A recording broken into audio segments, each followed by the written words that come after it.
బహుజన బిడ్డ ఆలేరు ఎమ్మెల్యే బీర్లా ఐలయ్యకు మంత్రి పదవి ఇవ్వాలని కురుమలు సీఎం రేవంత్ రెడ్డికి విజ్ఞప్తి చేస్తున్నారు. ఈ మేరకు కురుమ రాజ్యాధికార పోరాట సమితి వ్యవస్థాపక అధ్యక్షుడు మిరియాల నవీన్ కురుమ, కంకాల ఎలందర్ కురుమ ఓయూ ఆర్ట్ కళాశాల ఆవరణలో ప్రెస్ మీట్ నిర్వహించి మాట్లాడారు.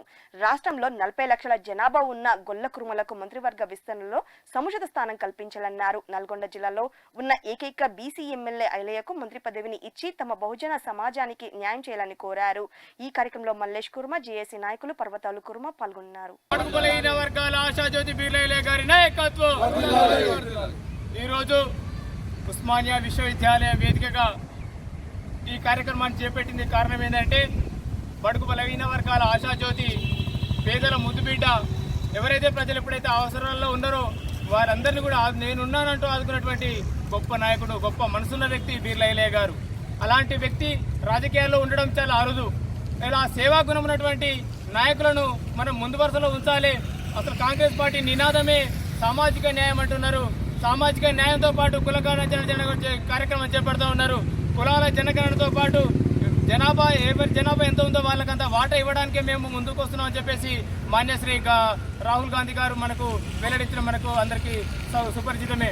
కాబట్టి రాష్ట్ర నాయకత్వాన్ని కానీ కేంద్ర నాయకత్వాన్ని కానీ మేము కోరుకునేది ఏంటంటే, గొల్ల కుర్మలు కానీ లేకపోతే గొర్రెల కాపర్ల అందరూ కూడా రాష్ట్రంలో అత్యధిక జనాభా ఉన్నారు.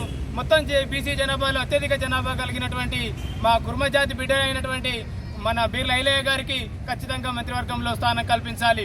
ఎందుకంటే పేదల పక్షంతో పాటు గొల్ల కుర్మలతో పాటు గొల్ల కాపర్లకు సంబంధించినటువంటి వ్యక్తి కాబట్టి ఖచ్చితంగా మా జనాభా ఎంత ఉందో మాకంత వాటా కావాలి. వాటాతో పాటు ప్రజలకు ఎప్పుడు వెన్నంటి ఉన్నటువంటి నాయకుడు, ప్రజానాయకుడు, పేదలకు పక్షాన పోరాడేటువంటి వ్యక్తి, ఎప్పుడైతే మనకు పేదల పక్షాన పోరాడే వ్యక్తి మనకు నిజమైనటువంటి మంత్రివర్గం స్థానంలో వస్తుందో అప్పుడు కాంగ్రెస్ పార్టీకి కూడా మేలు జరిగేటువంటి అవకాశం ఉంటుంది. కాంగ్రెస్ పార్టీకి మా కుర్మ కులం అంతా కూడా వెన్నంటి ఉండాలంటే ఖచ్చితంగా మీరు మంత్రివర్గంలో స్థానం కల్పించండి. గొప్ప నాయకుడు.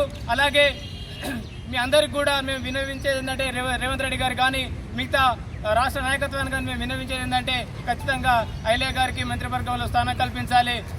కరోనా కష్టకాలంలో కూడా రాష్ట్రం మొత్తం అట్టడుగుతున్న సందర్భంలో, ప్రపంచం మొత్తం అట్టడుగుతున్న సందర్భంలో కూడా ప్రజల పక్షాన ఉండి ప్రజలకు సేవ చేసినటువంటి దయామయుడు మన బీర్లా ఐలయ్య గారు. అలాంటి వ్యక్తి రాజకీయాల్లో ఉండడం కూడా నిజంగా మా జాతి బిడ్డగా మేము అందరం గర్విస్తూ ఉన్నాం. కాబట్టి అతనికి మంత్రివర్గంలో స్థానం కల్పించాలని ఉస్మానియా వేదిక మేము డిమాండ్ చేస్తా ఉన్నాం.